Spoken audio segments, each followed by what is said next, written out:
I'm Crisco, by the way. Very nice to meet y'all. Yeah, you too. I don't know if y'all are ever in town. I do afternoons on Power 98.3. So I moved here like in 2016. So I've done radio, Houston, LA. Oh yeah, I know who you are. Okay, cool. We know you. It's the Crisco Kidd block party. Yes. You like that, huh? You like that, huh? The Bella twins are here, ladies and gentlemen. WWE Hall of Famers. Yeah, that's right. Feels so good. I mean, Nikki Brie, to just add that on to any title, being in the Hall of Fame, no matter the sport, no matter the profession, it's like the ultimate accolade of what you do, right? It's got to feel great. Oh, it's incredible. It's crazy because when we got the call from Vince McMahon to induct us in the Hall of Fame, I can't even explain it. It's kind of like having babies. The minute you hold your baby, you're like, I've never felt this kind of love. It's kind of how I felt on that phone call. I was like, no way this is happening. It was surreal.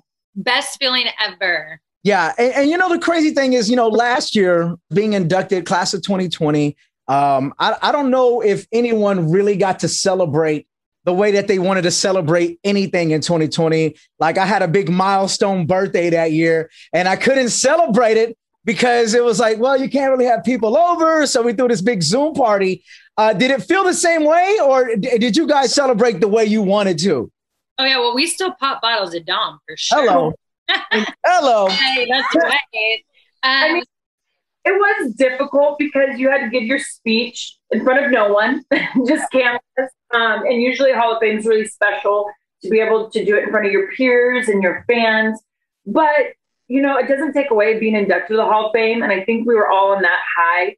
And the cool thing is like the one thing, 2020 is a historical year. And even though there were so many downs, it was like, well, we got inducted during a historical year. So something we'll always remember. And backstage, we were with the class of 2021 as well. And we all were just hanging out, kicking it, waiting for each other to give speeches. So that was really special. So we're here for SummerSlam. Could we see, because I know you ladies have been teasing a return in the ring. I think this is just me thinking out loud here. If we had some type of return on SmackDown the Friday before we head off to Vegas, or is there going to be some type of storyline that may develop through the hometown and go forward? You know, how badass that would be. And I would love that. There's only one mom I'm hoping that returns SummerSlam. And she has an Irish accent and not a Bella one. So. Right. So, no, I tell Brie, like, you should have been lifting with me, girl. We could have been there. But no, you're not going to see any Bellas in action. Okay. You never know what you may see. Right. It's always surprises at SummerSlam.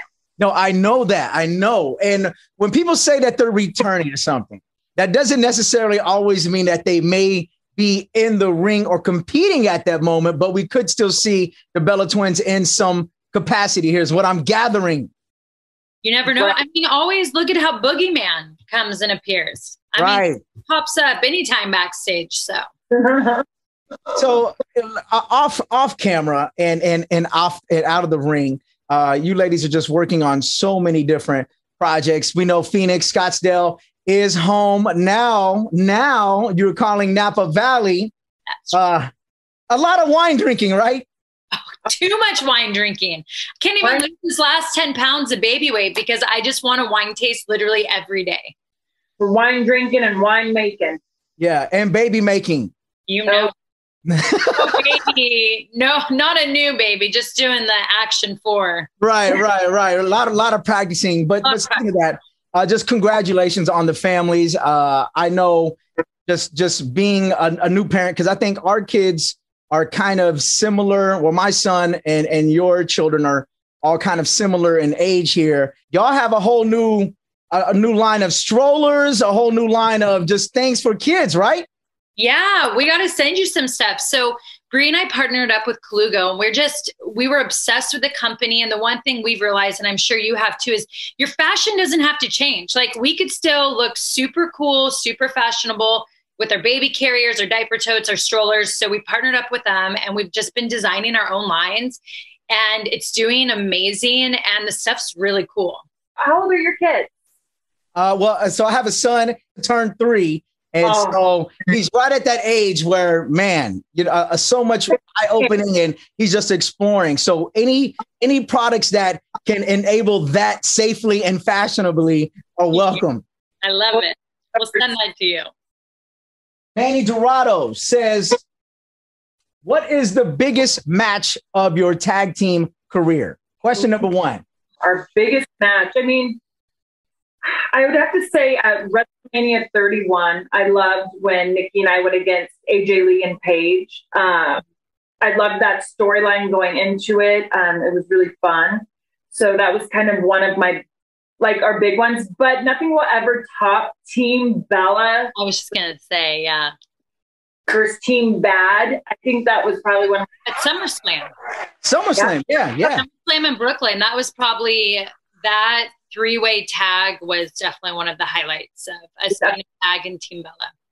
Another question came in that said, what is the biggest professional wrestling career decision that you thought may have been the worst you guys have made? Oh, so let's just talk about costumes. When we went into the one pieces and it looked like I'd have camel toe all the time, or it was just hideous. I hated those outfits, but one of the producers backstage just really wanted Brie and I in them. And we would do different colors. And I was like, it was actually when I won the Divas Championship off Beth Phoenix for the first time. Every time I see that photo, I can't even enjoy the moment because I'm just looking at my camel toe and my outfit. And I'm like, this is terrible. I do agree. Those were awful. But also mine was when they really wanted me to be part of Daniel Bryan's story with Kane. And I loved it all. It was great, trying to get pulled in, going to hell. But when they wanted me to scream a lot, and I told them, I have a deep voice for a woman. And they go, and I should have just stood my ground and said, no, I literally can't scream. But I went and did it on live TV. It was so awful. And I remember the whole time as I'm screaming in my head, I go, oh, shit, this is awful. But whatever. I don't remember the scream. So was it more of a, Hi, cutie. Oh, sure. Hi. Well, introduce yourself. Ask your question. Go ahead. Do y'all think y'all were made better to be tag team or single wrestlers? Ooh, that's a good one.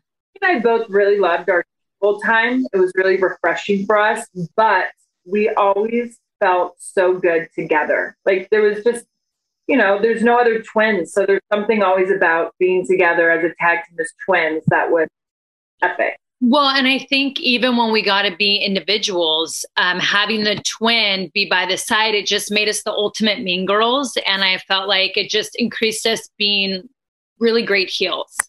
Yeah. Nothing like that twin magic, right? Exactly. Yeah. Twin magic, though. Nothing like that twin magic. Hey, hopefully that answers your question. Thank you so much. Okay, I'm going to close out with the questions here because you see my shirt. I feel like D-Book, right? Phoenix Suns. How good does this feel to see the Suns? Woo! I mean, it's about time. I was like, do we got to bring Barkley and Marley and AC Green back to get us back to where we were? And it's Kevin Johnson. Oh, yeah, KJ. Yeah, come on, man. KJ, of course. So do y'all remember growing up in the Valley? Do y'all remember going to games? Was that a part of your life? You were there going for the Suns? So we only got to go one time, and my parents got us tickets way up high.